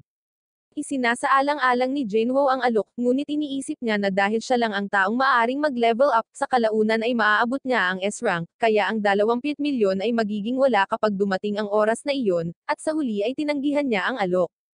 Samantala, sa ibang bansa, nakilala namin ang kapatid ni Danzo, si Gareth, at narinig niya ang balita tungkol sa kanyang kapatid. Alam niyang pinaslang ang kanyang kapatid. Sa pagtingin sa impormasyon sa dalawang nakaligtas, plano niyang lumipad pabalik sa Korea upang hanapin sila, ngunit sinabi sa kanya ng kanyang assistant na puno ang kanyang schedule, kaya pumayag siyang maghintay, umaasang mabubuhay ang dalawa hanggang sa magkaroon siya ng oras para sa kanila. Si Jinwoo ay tumatakbo kasama ang kanyang kapatid na babae, at iniisip niya kung ano ang gagawin nito kung mayroon siyang 20 milyon, ngunit hindi ito makatotohanan. Habang ginagawa ni Jinwoo ang kanyang pang-araw-araw na quest, napagtanto niya na ang counter ay maaaring lumampas sa kanyang kinakailangan. Nagpasya siyang subukan ang limitasyon at napagtanto niyang magagawa niya ng doble ang kinakailangan. Ito ay nagiging isang lihim na pakikipagsapalaran, at nakakuha siya ng opsyon na makatanggap ng isang pinagpalang loot box. Ito ay nagiging isa pang susi, na tila patungo sa Demon's Castle na may kahirapan na S-rank. Nagulat siya nang makita niyang naglalaman ito ng mga sangkap para sa elixir ng buhay, at sa tingin niya ay magagamit niya ito para iligtas ang kanyang ina. Binuksan niya ang piitan, nagsiwalat ng nag-aalab na portal, iniisip kung talagang makakayanan niya ang isang S-rank na piitan. Pero nakita namin na nagreserba siya ng teleportation stone kung sakali. Habang papalapit siya sa pasukan, nakaharap siya ng isang Cerberus, ngunit determinado siyang lumakas. Ginagamit niya ang kanyang dash skill upang lapitan ang halimaw at sinimulan itong atakihin, ngunit halos wala itong pinsala. Ginagamit niya ang kanyang kakayahan sa murderous intent skill, ngunit wala itong epekto. Nakagat ang braso niya, at nawawala ang ikatlong bahagi ng kanyang HP. Nagawa niyang bumangon, ngunit ang Cerberus ay gumagamit ng isang kasanayan na nagdodouble sa mga istatistika nito. Hindi makareact si Jinwoo at muling nataman. Patuloy siyang nadudurog, at nakikita natin na bumababa ang kanyang kalusugan. Naghahanda siyang gamitin ang kanyang teleportation stone, ngunit muling umatake ang Cerberus na naging dahilan upang malaglag niya ito. Nagtataka siya kung paano siya makakaligtas at nagpas siyang subukan ang laso ng ahas na aalala kung paano siya nagkaroon ng debuff immunity. Kaya, nagagawa niyang alisin ang negatibong epekto. Ang Cerberus ay sumugod sa kanya, kumuha ng isa pang kagat mula sa kanya, ngunit nakasurvive siya at nakita na ang kakayahan ng Cerberus ay natapos na. Sinugod niya ito, at sa wakas ay nakakagawa na siya ng kaunting pinsala. Kinagat siya ng halimaw, ngunit halos hindi siya nakaligtas, at inatake niya ang mata ng Cerberus. Paulit-ulit niya itong tinutusok, at nagawa niyang tapusin ang halimaw. Nag-level up siya pagkatapos ng laban, pinahintulutan siyang gumaling, at natutuwa siyang tapos na ito. Nakatanggap siya ng isa pang susi upang i-unlock ang Demon's Castle pati na rin ang formula para sa elixir ng buhay, na nangangailangan ng 3 item mula sa loob ng kastilyo. Napagtanto ni Jinwoo na kailangan niyang magpakatatag bago niya ito gawin, ngunit nanumpa siyang babalikan niya ito sa lalong madaling panahon. Nakipagkita siya kay Eugene, sinabing nagbago na ang isip niya, kaya sasali siya sa mga pag-raid sa ilalim ng kondisyong mag-isa silang papasok sa mga piitan. Nagulat si Eugene nang marinig ito, na nagpapaalala sa kanya na kailangan nila ng 8 miyembro para makapasok sa mga piitan ng C-rank, ngunit ipinaliwanag ni Jinwoo na maaari lang silang kumuha ng mga tao upang matugunan ang kota. Iniisip ni Eugene na ito ay masyadong mapanganib, ngunit sinabi sa kanya ni Jinwoo na magagawa nilang i-clear ang mga piitan ng walang casualty, at ang kanyang ama ay haangga na malaman ang tungkol dito. Napagtanto niya na may punto si Jinwoo, kaya nagpa siya siyang maghanap ng mga miyembrong makakasama nila. Nakita namin si Shizuko sa kalagitnaan ng kanyang sesyon ng pagsasanay, at habang nagpapahinga siya, nilapitan siya ng isang lalaki na nag-imbite sa kanya na maging guildmaster ng guild ni Eugene. Ang ama ni Eugene, si Hando, ay nagsabi sa kanya na ang mundo ay nagbago mula nang magpakita ang mga piitan, na sinasabing hindi na nito mapapanatili ang infrastruktura nito nang walang mga mapagkukunan mula sa mga piitan. Alam ni Hando na ang mundo ay umaasa sa mga hunter dahil sila lang ang makakalap ng mga mapagkukunan, at sila ay kinokontrol ng association, na pag-aari ng estado. Ngunit ibinunyag niya na ang mga guild ang kumikita dahil kumikita sila habang kumukuha ng mga mapagkukunan ang mga hunter. Binanggit niya na ang mga nangungunang guild sa bansa ay napakayaman, kaya gusto niyang magtatag ng sarili niyang guild, sa pag-aakalang ito ay makikinabang sa lahat. Bumabalik kami kay Jinwoo habang tinatapos niya ang kanyang pang-araw-araw na quest, napagtanto na hindi na niya maaaring lampasan ang kanyang kinakailangan, kaya hindi na siya makakakuha ng isa pang pinagpalang loot box. Gusto niyang makatanggap ng item na makakatulong sa kanya na lumakas, at nagbukas siya ng regular na loot box. Gayunpaman, nakatanggap siya ng bingo card. Sa pag-iisip na ito ay walang silbi, napagtanto niya na ang pagkumpleto ng mga pang-araw-araw na quest ay hindi epektibo, kaya gusto niyang labanan ang mga halimaw upang maging mas malakas. Iniisip niyang talunin ang centipede sa penalty zone, sa pag-aakalang makakatulong ito sa kanya na mag-level up, ngunit hindi siya sigurado kung bibigyan siya nito ng anumang XP. Sa sandaling iyon, napagtanto niya na ang asosasyon ay naghahanap ng mga hunter upang i-clear ang isang D-rank na piitan, at nagpa siya siyang sumali, na iniisip na ito ay mas mahusay kaysa sa umasa sa mga pang-araw-araw na quest upang madagdagan ang kanyang mga istatistika. Gayunpaman, siya ay nagiging dismayado, napagtanto na ang kanyang pag-unlad ay bumagal. Pumunta kami sa isang dojo kung saan nakita namin si Sangji na nagsasanay sa kanyang estudyante. Nakatanggap siya ng emergency summon mula sa asosasyon ng mga hunter, at iniisip ng kanyang estudyante kung magre-retiro na siya bilang isang hunter dahil nawalan na siya ng braso. Ipinaliwanag ni Sangji na nais niyang gawin ang kanyang makakaya upang makapag-ambag sa lipunan. Nakita namin si Kamora kasama ang kanyang pamilya, at natatanggap din niya ang emergency summon, ngunit gusto ng kanyang asawa na huminto siya sa pagiging hunter, na nagpapaalala sa kanya na halos masawi siya noong huling raid. Ipinaliwanag niya na kailangan niyang mabuhay, na sinasabi sa kanya na magiging okay siya. Sa Hunters Guild, kinausap ni Jongcho si Beckham, na mukhang naiinis dahil inayos ni Jongcho ang panayam para sa kanya sa asosasyon. Sa tingin niya ay isang pag-aaksaya ito ng oras, sinabi kay Jongcho na dapat ay dinaluhan niya ito. Ipinaliwanag ni Jongcho na hindi siya kwalipikado dahil hindi siya kaibig-ibig. Sinabi niya kay Beckham na si Hando ay naghahanda na maglunsad ng kanyang sariling guild, ngunit ipinahayag ni Beckham na alam na niya ang tungkol dito. Tinanong si Jongcho kung bakit gusto niya itong makita. Nakatanggap si Juhi ng tawag mula sa kanyang ina, na nagpahayag na nag-aalala siya tungkol sa kanya dahil mukhang nagkakaroon siya ng mga issue, na humihiling sa kanya na huminto sa pagiging hunter. Nagalit si Juhi, sinabihan ang kanyang ina na ihinto ang pagdidikta sa kanyang buhay, at tinapos niya ang tawag. Nagsisimula siyang magtanong sa kanyang mga kakayahan ngunit gusto niyang patuloy na subukan ito, at sa pag-alis niya sa kanyang silid, nakita namin na natanggap niya ang emergency summon. Lumapit si Shizuko kay Jongcho, at sinabi sa kanya na inimbitahan siya bilang guildmaster ng Eugene's Guild. Ipinahayag ni Shizuko na tinanggihan niya ang mga ito, at natutuwa si Jongcho na marinig ito. Sinabi niya sa kanya na nakita niya si Beckham na papunta sa opisina, nagtataka kung ano ang ginagawa niya doon. Nalaman namin na sinabi ni Jongcho kay Beckham ang tungkol sa Jeju Island, na isiniwalat na ito ay selyado pagkatapos mabaygo ang kanilang pagsalakay, at sinusubukan ng lahat na kalimutan ang tungkol dito. Iniisip ni Beckham na hindi ito mahalaga, ngunit nagalit si Jongcho, sinabing hindi niya malilimutan ang nangyari sa isla. Gusto niyang i-clear ito, na humihiling kay Beckham na tulungan siyang mang-alap ng mga kaalyado habang iniisip niya kung may nawala din si Beckham sa kanilang pagsalakay. Naalala ni Beckham na sa huli ay na-overpower sila, na humantong sa pagkasawi ng kanyang mga kaibigan, at patuloy niyang iniisip ang tungkol sa kanila hanggang ngayon. Nakikita namin si Sangji na naglalakad sa paligid ng lungsod habang iniisip niya ang kanyang mahiwagang kapangyarihan, iniisip na hindi ito bagay sa kanya dahil siya ay isang swordsman.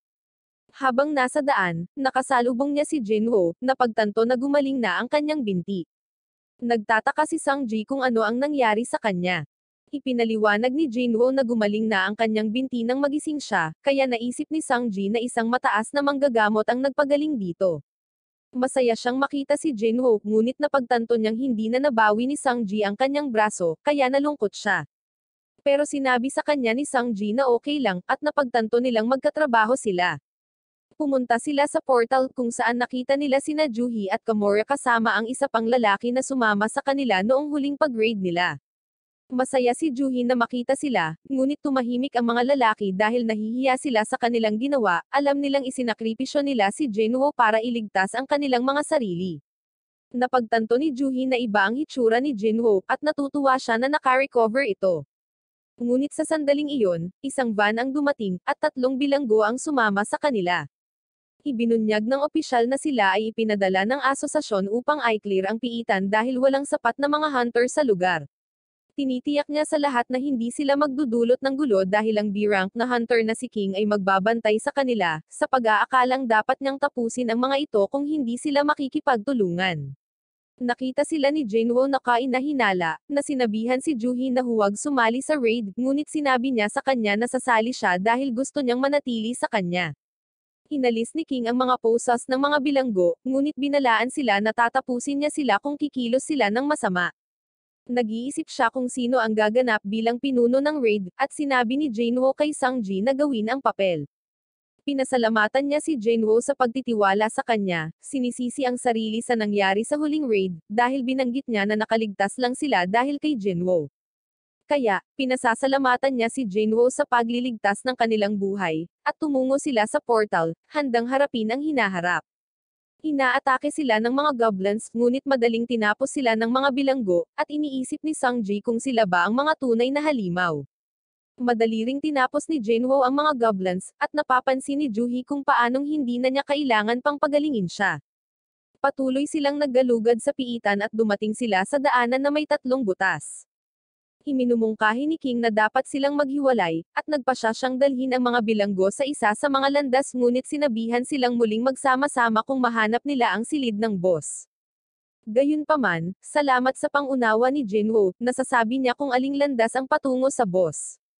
Sa tingin niya ay hindi sapat ang XP para sa kanya ng mga goblins, kaya sinabihan niya si Sangji na dumaan sa kaliwang landas, si Kamora at ang isa pang lalaki ay pumagitna, at sila ay naghiwalay. Napansin ni Jinwoo na pinapanood siya ni King. Tinapos ni Kamora ang isang goblin at natutuwa siyang mahina sila. Ang ibang lalaki ay umaasa na ang mga bagay ay magiging maayos, ngunit sa palagay ni Kamora ay hindi ito maaaring maging masama dahil hinayaan nila ang pinakamahinang hunter sa misyon, kaya ang piitan ay dapat na mababa ang antas. Ngunit ipinaalala sa kanya ng lalaki na si Jinwoo ay nasa huling piitan din. Masama ang pakiramdam ni Kamora, naaalala kung paano nila siya iniwan, at nagpasya siyang humingi ng tawad kay Jinwoo pagkatapos ng misyon na ito. Samantala, sa mga bilanggo, sila ay naiinip dahil ang mga goblins ay mahihina. Sa isang flashback, nakita namin si King na nakikipag-usap sa isang lalaki na nagreklamo tungkol sa tatlong lalaking nang abuso sa kanyang anak na babae, at tinapos nito ang kanyang sariling buhay. Ngunit ang mga hunter ay nakakakuha ng mga pinababang sentensya sa pamamagitan ng pagsali sa mga pagsalakay sa dungeon. Sa tingin niya ay hindi ito patas, kaya't nag-alok siya kay King ng pera para tapusin sila sa piitan, sinabing walang sino man sa labas ang makakaalam ng nangyari. Sa kasalukuyan, sinabi ni King sa mga lalaking plano niyang iulat na nasawi sila sa isang kawan ng mga goblins. Madali niyang tinalo ang mga ito, at naghahanda siyang pahirapan sila, ngunit biglang nakita siya ni Gamora. Samantala, naalala ni Jano kung paano niya nakilala si King sa ospital, umaasang hindi niya ito nakikilala, ngunit bigla siyang nakarinig ng sigaw. Kaya, nagmamadali silang bumalik at nakita ang mga bangkay ng mga bilanggo. Bumagsak ang kasama ni Gamora, at si Gamora ay nasa kakilakilabot na kalagayan. Mabilis na pinuntahan siya ni Juhi upang pagalingin, at masasabi ni Sangji na inatake siya ng isang espada. Iniisip ni Gamora na hindi siya maililigtas, ngunit ipinaalala ni Jinwoo sa kanya ang tungkol sa gusto ng kanyang pamilya na mabuhay siya upang mapanatili niya ang kanyang sama ng loob sa kanya. Nais ni Gamora na humingi siya ng tawad sa mas mabuting kalagayan, ngunit sinabi niyang ikinalulungkot niya habang nasasawi siya. Pinagmamasdan sila ni King mula sa itaas, naghahanda sa pag-atake, ngunit nahawakan ni Jinwoo ang kanyang braso. Humanga si King, ngunit nagtataka si Sangji kung bakit may taong gagawa ng ganito sa asosasyon. Naghahanda si Sangji na harapin siya, sa pag-aakalang si Jinwoo ay hindi sapat, at inutusan niya si Juhi na bigyan siya ng buff. Kahit na si King ay mas mataas ang ranggo kaysa sa kanya, sa tingin niya ang mga assassin ay karaniwang may mababang depensa. Pinagtatawanan siya ni King dahil sa pagiging salamangkero na gumagamit ng espada, ngunit kinikilala niya na mayroon siyang ilang kasanayan. Gayunpaman, nataman si Sangji, ngunit agad siyang pinagaling ni Juhi, at naiinis si King sa kanya, sa pag-aakalang kailangan niya muna siyang tapusin. Sinugod niya ito, ngunit pinigilan siya ni Sangji, sinabing hindi siya matatalo sa mga tuntunin ng espada. Ngunit ang bilis ni King ay sobra, at siya ay inatake mula sa lahat ng panig. Sinubukan ni Juhi na pagalingin siya, ngunit wala na siya sa kapangyarihan, at naisip ni King na tapos na ito. Ngunit biglang ginamit ni Sangji ang kanyang apoy upang pasabugan siya. Naiwasan ito ni King at pinuri siya sa kanyang planong gamitin ang espada bilang pang-abala. Naghahanda siyang tapusin siya, ngunit bigla siyang tinulak ni Jinwoo pabalik. Nagtataka si King kung sino siya, kaya ipinakilala niya ang kanyang sarili bilang Irang Hunter lang. Ngunit hindi siya pinaniniwalaan ni King dahil napigilan niya ang dalawa sa kanyang pag-atake, at napagtanto niya na si Jinwoo ay malamang na nagkaroon ng Second Awakening. Iniisip ni Sangji na malamang na ito ay dahil sa Double Dungeon, at sa wakas ay naalala ni King kung sino si Jinwoo, ngunit iniisip pa rin niya na siya ay mas malakas dahil mas marami siyang karanasan. Nagtataka si Jinwoo kung bakit niya ginawa ang lahat ng ito, kaya ipinaliwanag ni King kung paano hiniling sa kanya ng ama na tapusin ang mga lalaki, na sinasabing nagsasagawa siya ng hustisya. Ngunit nagtataka si Jinwoo kay Gamora dahil pinahirapan siya sa halip na patahimikin, kaya naisip ni Jinwoo na nagsisinungaling siya tungkol sa pagnanais ng hustisya. Nagsimula siyang makipag-away kay Jinwoo, at hindi makapaniwala si Sangji kung gaano sila kabilis kumilos. Ang kanilang bilis ay tila pantay, ngunit iniisip pa rin ni King na ang kanyang karanasan ay nagbibigay sa kanya ng kalamangan. Sinipa niya ang dumi sa mga mata ni Jinwoo, nakatama ng maraming pag-atake. Ngunit ang sistema ni Jinwoo ay nag-activate na nagbibigay sa kanya ng isang quest upang talunin si King. Iniipon niya ang kanyang kapangyarihan, at bigla siyang bumibilis. Tinamaan si King ng kanyang dagger poison, ngunit nagpa siya si King na gamitin ang kanyang sariling kakayahan habang siya ay biglang nawala. Sinubukan ni Jinwoo na hanapin siya, ngunit sinabi ni King na ang kanyang kakayahan sa stealth ay ganap na nagtatago sa kanya. Sinubukan ni Jinwoo na ipagtanggol ang sarili, ngunit nasugatan siya sa kanyang binti. Binanggit ni King na walang nakakita sa kanyang kakayahan at nabuhay upang sabihin ang kwento. Sa palagay niya ay mas mabilis siya ngayong nasugatan niya ang binti ni Jinwoo, ngunit ginagamit ni Jinwoo ang kanyang full recovery skill upang agad itong gumaling. Nalito si King, iniisip kung paano rin nagagamit ng combat hunter ang healing magic, at nagsimula niyang isipin na mapanganib si Jinwoo. Nawala siyang muli, ngunit napipigilan na ni Jinwoo ang kanyang mga pag-atake sa pamamagitan ng pagsubaybay sa kanyang pagkagusto sa dugo. Ginamit ni Jinwoo ang kanyang murderous intent, ganap na dinaig si King, at natalo siya sa isang iglap. Nakumpleto ni Jinwoo ang kanyang quest, at nakuha rin niya ang stealth skill. Nagtataka si King kung ano siya, ngunit sinabi ni Jinwoo na hindi siya sigurado, ngunit sinabi niya na siya ay hunter lamang na lumalakas sa bawat laban. Iniisip niya kung paano siya lumakas, ngunit naramdaman din niya na may nahuhulog sa loob niya. Nagpasalamat sina Juhi at Sangji sa pagligtas sa kanila, at sinabihan sila ni Jinwoo na lumabas ng piitan habang tinatapos niya ang iba. Habang papunta siyang mag-isa sa boss, nakita namin si Gildart na dumating sa eksena, at nagulat siya nang malaman niyang si King ay palihim na pumapaslang ng mga tao, sa pag-aakalang siya ay masyadong pabaya bilang kanyang supervisor. Dinala siya ng kanyang assistant sa mga nakaligtas, at laking gulat niya nang makitang kasama nila si Jinwoo. Nagtataka siya kung sino ang nakatalo kay King, kaya naisip ni Jinwoo na malapit na siyang malantad, ngunit biglang sinabi ni Sangji na siya ang tumalo kay King. Nagtataka si Gildart kung paano niya ito nagawa dahil mas mababa ang ranggo niya kaysa kay King, kaya ipinaliwanag ni Sangji na dahil may healer siya. Ngunit naghinala pa rin dito si Gildart ngunit nagpa siya na tanggapin ito sa ngayon. Napagtanto ni Jinwoo na hindi siya maaaring maging mayabang dahil lang natalo niya si King, dahil naramdaman na niya ngayon na si Gildart ay isang S-rank at wala siyang pagkakataon laban sa kanya. Si Sangji ay humihingi ng paumanhin para sa pag-overstep ngunit sa palagay niya ay may magandang dahilan si Jinwoo para itago ang kanyang lakas na sinasabing ito ang kanyang paraan ng pagbabayad sa kanya. Napagtanto ni Juhi na nagbago na si Jinwoo ngunit nabigla pa rin siya sa panahon ng kanyang mga misyon, na iniisip na wala siya kung ano ang kinakailangan upang maging isang matagumpay na hunter. Naalala niya kung paano niya kinailangan na iligtas siya noong mga nakaraang misyon nila dahil palagi itong nasusugatan, at ipinaalala ni Juhi sa kanya na nangako itong ililibre siya ng hapunan. Ipinakita niya sa kanya ang Essence Stone na ibinigay nito sa kanya, na nagsasabing magre-retiro na siya para manatili siya sa kanyang mga magulang at matulungan sila sa negosyo ng pamilya. Sinabi ni Juhi sa kanya na bisitahin siya sa kanyang libreng oras, at ibinalik niya ang Essence Stone habang nagpaalam sila sa isa't isa.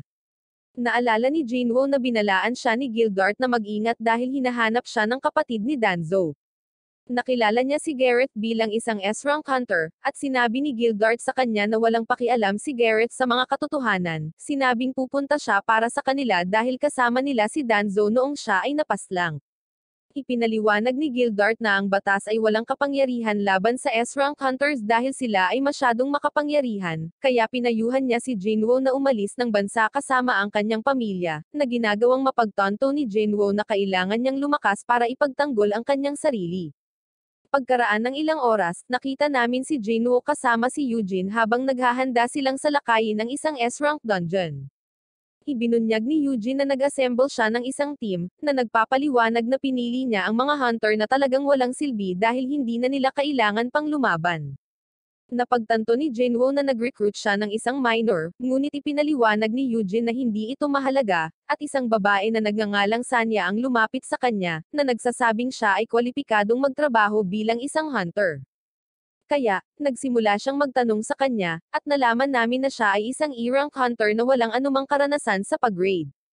Sinabihan ni Jinwoo ang iba pang mga hunter na maghintay sa labas habang magkasama sila ni Eugene na i-clear ang piitan, ngunit nagtanong ang isa sa kanila kung seryoso sila dahil binabayaran nila ang lahat ng 3 milyon para lang walang magawa. Kinumpirma ito ni Eugene, na nagsasabing hindi nila kailangang makipaglaban, ngunit hindi sila pinapayagang sabihin sa sino man ang tungkol sa kanilang deal, or kailangan nilang bayaran siya ng 10 beses ng halaga na ibinibigay nila. Si Eugene ay nagsusuot ng bagong set ng armor, na nagsasabing pinaplano niyang gamitin ito sa panahon ng pag-raid, ngunit itinulak siya ni Jinwoo, at bumagsak siya sa lupa. Kaya, pinayuhan siya ni Jinwoo na alisin ito dahil hindi man lang siya makagalaw habang suot ito.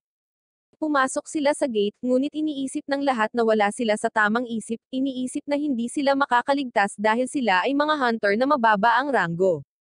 Ngunit makalipas ang isang oras, nakita ng lahat si Eugene na papaalis na sa gate, at napagtanto nilang naklear na ang piitan.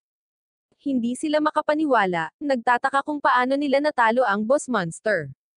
Nagpasya silang magtungo sa susunod na gate, at inihayag ni Eugene na plano nilang i-clear ang 3 piitan sa isang araw, na sinasabing lahat ay kikita ng 9 milyon sa kabuuan. Nakatagpo si Jinwoo ng hindi mabilang na mga halimaw sa panahon ng mga pagsalakay, ngunit madali niyang natalo ang lahat ng ito, na nagpapahintulot sa kanya na mag-level up. Napagtanto ni Eugene na lumalakas si Jinwoo dahil gumagamit siya ng mga bagong kasanayan, at sinabi niya na kapaki-pakinabang ang stealth dahil pinapayagan siyang lumaban habang siya ay hindi nakikita. Kinuha ni Eugene ang loot habang napagtanto ni Jinwoo na wala siyang sapat na mana para magamit ang kanyang mga kakayahan, kaya naisip niyang dagdagan ang kanyang talino. Bigla siyang nakatanggap ng notification na nagbabanggit na naabot na niya ang kinakailangang antas, kaya maaari na niyang tanggapin ang job change quest. Sa White Tiger Guild, nakilala namin ang manager na nagngangalang Sunji habang nalaman niyang may gumastos ng mahigit 100 milyon para makuha ang mga karapatan sa S-rank gates. Sinabi sa kanya ng kanyang assistant ang tungkol sa team ni Eugene, na nagpapaliwanag na si Eugene ay anak ng isang mayamang negosyante, ngunit sa tingin ni Sunji ay wala siyang isip at tinitingnan niya ang mga miyembro ng team, napagtanto na isa si Jinwoo sa kanila, at interesado siya sa kanya. Naniniwala si Sunji na muling na-awaken si Jinwoo, sinabi sa kanyang assistant na nakaligtas si Jinwoo sa 3 malalaking sakuna na humantong sa pagkasawi ng ilang hunter. Naniniwala siyang ang tanging paliwanag ay lumakas si Jinwoo, kaya nagpasya siyang hanapin siya. Hinanap ni Sunji ang grupo ni Eugene, ngunit nagtataka siya kung bakit sila nagpipiknak. Nilapitan siya ni Sanya, sinabi sa kanya na off-limits ang lugar. Kaya, ipinaliwanag ni Sunji na ang kanyang pagkamausisa ay humantong sa kanya doon, nagtatanong sa kanya kung bahagi siya ng koponan. Pero nagtataka siya kung bakit wala si Jinwoo sa kanila. Napagtanto niya na sinusubukan ni Jinwoo na i-clear ang piitan nang wala sila, sa pag-aakalang dapat ay napakalakas niya, at nagpa siya si Sunji na umalis. Ilang sandali pa, lumabas si Jinwoo sa gate, at tinanong niya si Eugene kung maaari siyang magpahinga dahil may kailangan siyang gawin. Ngunit ipinaliwanag ni Eugene na kailangan pa rin nilang i-clear ang mga piitan na inilaan niya, at napagtanto nila na maaaring kailanganin nilang kanselahin ito. Ngunit hindi maibabalik ni Eugene ang kanyang pera. Tumungo muna tayo kay Jongcho, dahil nanaginip siya tungkol sa pagsalakay niya sa Jeju Island. Nalaman namin na siya ay nagkakaroon ng parehong panaginip, ngunit napagtanto niya na malapit na ang oras upang may sagawa ang plano. Bumalik kami kay Jinwoo habang papalapit sa kanya si Sunji, at nagiinuman sila sa isang kafe. Habang ipinakilala ni Sunji ang kanyang sarili, na sinasabing mula siya sa White Tiger Guild, sinabi niya kay Jinwoo na gusto nilang kunin siya at handa silang bayaran siya ng 2 beses sa halagang ibinabayad sa kanya ni Eugene. Ngunit nagtanong siya, na sinasabi kung magkano ang halaga ng White Tiger Guild. Kaya't inihayag ni Sunji na ito ay malapit sa 50 bilyon, at ipinaliwanag ni Jinwoo na hindi nila siya kayang bayaran dahil inalok siya ni Eugene na bigyan siya ng isang gusali na nagkakahalaga ng 30 bilyon. Nagulat si Sunji nang marinig ito, at aalis na si Jinwoo, ngunit nagtataka siya kung paano nalaman ni Sunji ang tungkol sa kanya. Bigla siyang nawala, at natarante si Sunji habang sinugatan siya ni Jinwoo. Napagtanto niya na ginagamit ni Jinwoo ang stealth skill, kaya agad na humingi ng paumanhin si Sunji sa paghanap sa kanya, at sinabing wala siyang masamang intensyon. Ibinunyag niya na nakita niya ang pangalan ni Jinwoo habang tumitingin siya sa merkado ng piitan, na nagsasabing kailangan ng guild ang mga S-rank dungeon para sanayin ang mga baguhan, ngunit binili na ni Eugene ang mga karapatan sa kanilang lahat. Ipinaliwanag niya na siya at ang kanyang assistant lamang ang nakakaalam tungkol kay Jinwoo, at sinabi niya kay Sunji na gusto niyang panatilihing mababa ang profile niya, na nagbabanta na tatapusin sila kung magsusulat sila ng ulat tungkol sa kanya. Nangako si Sunji na ititikom ang kanyang bibig, at iniligtas ni Jinwoo ang kanyang buhay. Ipinaliwanag na kailangan ng kanyang koponan na manapalyahin ang S-rank gates hanggang sa makamit nila ang kanilang layunin. Nag-aalok siya na magbenta ng 3 gates sa halagang 900 milyon, ngunit iniisip ni Sunji na ito ay masyadong mahal, nag-aalok sa halip ng 600 milyon, at pumayag si Jinwoo. Bago sila maghiwalay, sinabihan ni Jinwoo si Sunji na buksan ang kanyang bibig, at binigyan niya si Sunji ng isang healing potion. Tinanong ni Sunji si Jinwoo kung pinagkakatiwalaan niya siya, ngunit sinabi lang ni Jinwoo kay Sunji na itikom ang kanyang bibig. Umuwi si Jinwoo, at sinabi sa kanya ni Eugene na natanggap niya ang 600 milyon mula kay Sunji, at tinanong siya kung paano niya naibenta ang mga piitan sa mataas na presyo. Ngunit tumanggi si Jinwoo na magsabi ng anuman, at napagtanto ni Sunji na siya ay naloko dahil may iba pang mga piitan ng S-rank na nagbebenta ng mas mababa sa kalahati ng presyo.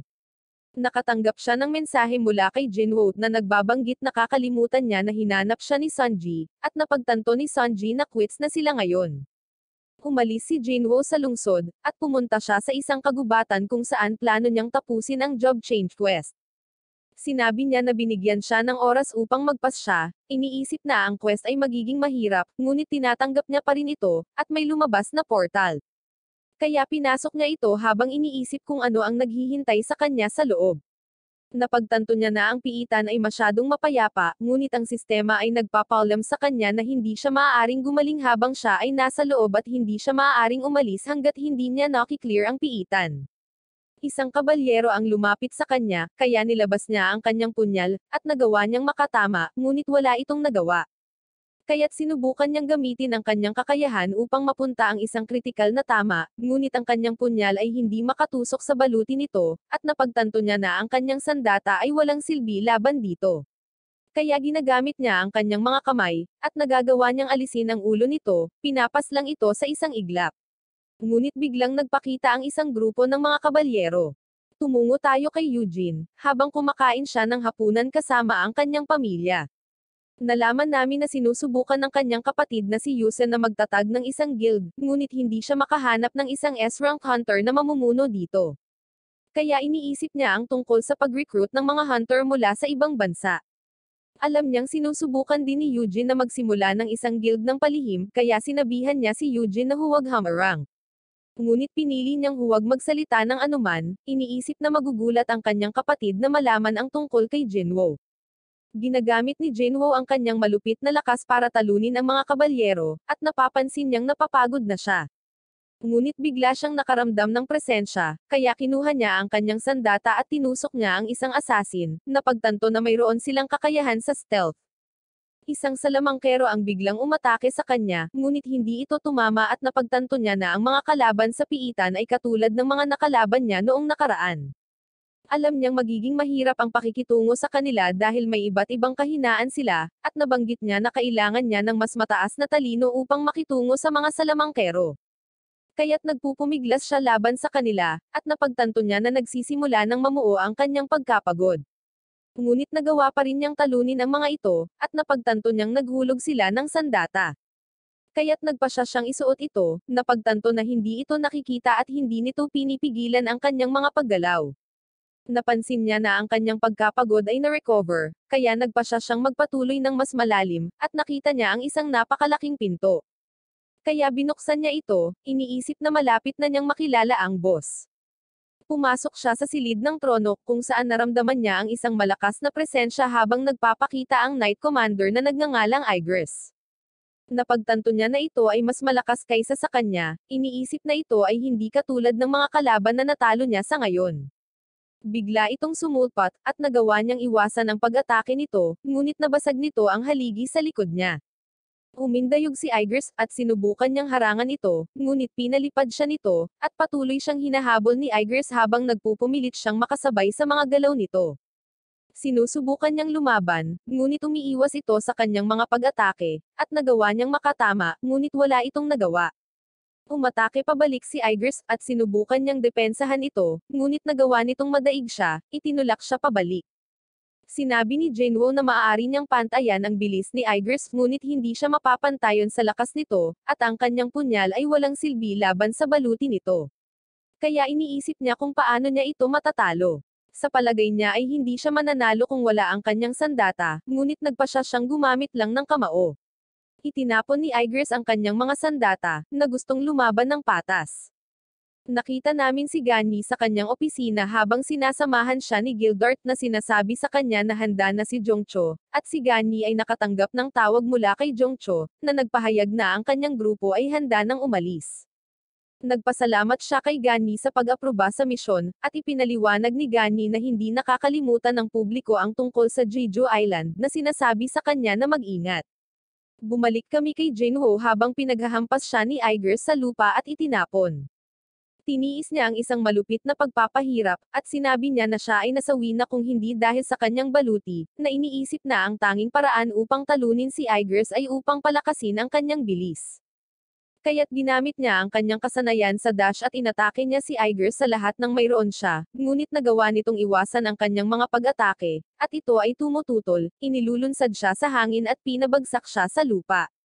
Ngunit tumanggi si Jinwoo na sumuko, walang tigil na inatake si Igers, at nagawa niyang matamaan ang ulo nito, na naging sanhi na mahimatay ito. Ngunit agad itong naka-recover at nagalit, naghatid ng isang mapangwasak na combo at nagpapadala sa kanya ng pagbagsak sa dingding. Pagod na si Jinwoo habang ipinatawag ni Igers ang espada nito, sinusubukang tapusin siya, ngunit tumanggi pa rin siyang sumuko, itinutulak ang espada palayo. Nilabas ni Jinwoo ang kanyang punyal at ginamit niya ito para bulagin si Igers, dahilan para matigilan ito habang hinahampas niya ito sa sulok. Ngunit kinuha ni Igers ang kanyang dagger, sinusubukang gamitin ito upang tapusin siya, ngunit bigla itong nawala dahil hindi nito mapapalitan ang mga may-ari, kaya bumalik ito sa inventaryo ni Jinwoo. Muli niyang nilabas ang punyal at tinarget niya ang leeg ni Igers, inaatake ito ng lahat ng mayroon siya. Ang punyal ay tumagos dito, pinaslang si Igers sa isang iglap. Habang napagtanto ni Jinwoo na siya ay nanalo, nalaman niyang sinuwerte lang siya dahil si Igers ang nakatataas na manlalaban. Ipinapakita sa kanya ng system ang kanyang mga gantimpala, na kinabibilangan ng helmet na S-rank. Kaya't sinubukan niyang suotin ito, habang napapansin niyang ito ang unang pagkakataon na nakakuha siya ng ganoong makapangyarihang kagamitan. Nakatanggap din siya ng runestone, na nagpapahintulot sa kanya na matuto ng isang kasanayan na tinatawag na ruler's hand, at nagtataka siya kung bakit naghulog si Igers ng isang teleportation stone, sa pag-aakalang naklear na niya ang piitan. Ngunit biglang nagpakita ang mga portal habang sinasabi sa kanya ng system na mabuhay hanggat maaari. Nagpapakita ito ng timer habang hindi mabilang na mga kabalyero ang pumapasok sa silid, kaya hinarap sila ni Jinwoo, ngunit napagtanto niya na napakarami nila. Kaya ginamit niya ang kanyang stealth skill, nag-iisip tungkol sa pagtatago upang bumili ng oras, ngunit nagpakita ang isang salamangkero, at ito ay nagsumite ng isang spell na nagpapahintulot sa mga kabalyero na makita siya.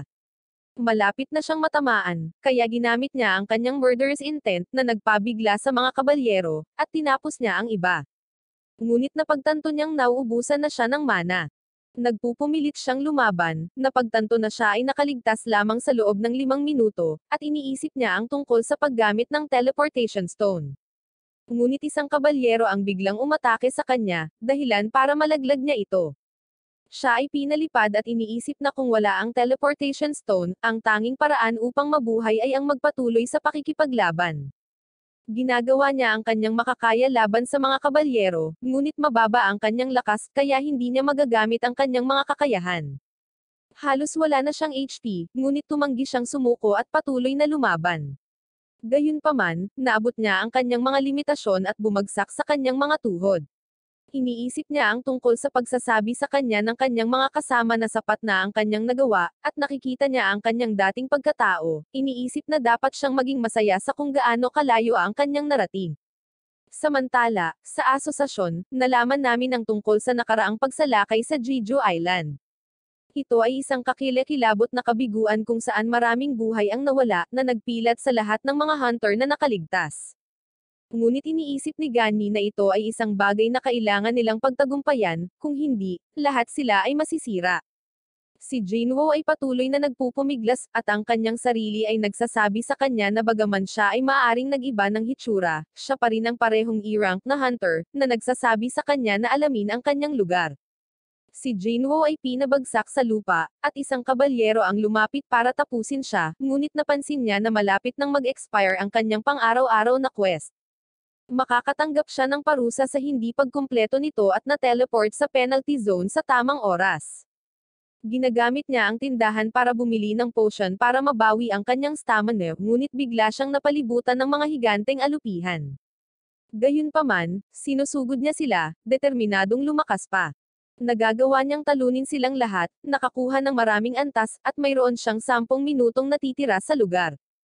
Tinitingnan niya ang kanyang tindahan para sa mga bagong armas at binili ang Night Killer Dagger, na nagbibigay ng bonus na pinsala sa mga nakabaluti na halimaw. Ginagamit din niya ang runestone na nakuha niya mula kay Igers at nakuha ang kasanayan ng ruler's hand, na nagpapahintulot sa kanya na maapektuhan ang mga bagay nang hindi direktang hinahawakan ang mga ito. Ang kanyang timer ay umabot sa 0, at ibinalik siya sa piitan, ngunit handa na siya para sa ikalawang round. Samantala, nakikita natin ang grupo ni Jongcho na naghahanda para sa isa pang raid sa Jeju Island. Humihingi ng paumanhin si Shizuko dahil hindi siya naging bahagi ng huling pagsalakay, ngunit bigla silang nakakita ng kakaibang mana source sa tubig. Nagagawang talunin ni Jinwoo ang mga kabalyero gamit ang kanyang bagong sandata, ngunit pakiramdam niya ay may kakaiba dahil tila hindi siya nakakakuha ng anumang XP. Napansin niya na ang mga mage ay gumagawa ng kakaibang spell, at napagtanto niya na ang mga kabalyero ay nagpapatawag lamang ng mga halimaw. Inihagis niya ang kanyang punyal para alisin ang isa sa mga mage, at ang mga summon knight nito ay nawasak din. Patuloy na hinahabol ni Jinwoo ang mga mage gamit ang kanyang bagong kasanayan para tapusin ang isa sa kanila. Gayunpaman, ang tatlong natitirang mage ay nagtutulungan, at nagpatawag sila ng isang higanteng golem. Ngunit umiwas si Jinwoo sa mga pag-atake nito at dumiretso sa mga mage. Patuloy na umaatake ang golem, ngunit itinulak ito ni Jinwoo at nagawang sirain ito. Ang timer ay umabot ng higit sa 4 na oras, at nakumpleto niya ang job change request. Makakalipat siya sa isang advanced na klase batay sa kanyang pagganap, at binigyan siya ng klase ng Necromancer. Nagtataka siya kung ano ang nangyayari dahil ang mga Necromancer ay karaniwang mga caster, ngunit hindi niya inilagay ang alinman sa kanyang mga istatistika sa katalinuhan. Sa tingin niya, sayang ito dahil hindi ito bagay sa kanyang fighting style, at binigyan siya ng opsyon na tanggihan ito. Ngunit kapag sinubukan niyang tanggihan ito, binanggit ng sistema na ang Necromancer ay isang nakatagong klase, kaya tinanggap niya ito. Dahil nalampasan niya ang oras ng kaligtasan at napaslang ang lahat ng mga halimaw, nakakuha siya ng ilang mga puntos ng bonus. Ang kanyang mga advancement point ay lumampas sa threshold, na nagdulot ng madilim na enerhiya sa kanyang paligid, at ang kanyang klase ay na-upgrade sa Shadow Monarch. Ang job change ay nakumpleto, at nagsimula niyang marinig ang mga boses ng mga kabalyero habang nagkakaroon siya ng kakayahang gumamit ng shadow extraction sa kanila. Nangangailangan ito ng command word para ma-activate, dahilan para muling tumayo ang mga kabalyero at maging kanyang mga kampan. Iniisip niya ang tungkol sa pagkontrol sa isang bagay na mas malakas, kaya ibinaling niya ang kanyang atensyon kay Igris. Ginagamit niya ang kanyang extraction skill, at bigla itong pumipintig ng enerhiya, ngunit nabigo ang kasanayang ito, at mayroon na lamang siyang dalawa pang pagtatangka. Sinubukan niyang muli, ngunit nabigo ito sa pangalawang pagkakataon. Iniisip ni Jinwoo na malamang na hinihintay ni Igris ang pagbabalik ng kanyang hari, ngunit hiniling sa kanya na pagsilbihan siya sa halip. Ina-activate niya ang kanyang extraction skill sa huling pagkakataon, at matagumpay niyang nagawang gawing isa sa kanyang mga sundalo si Igris.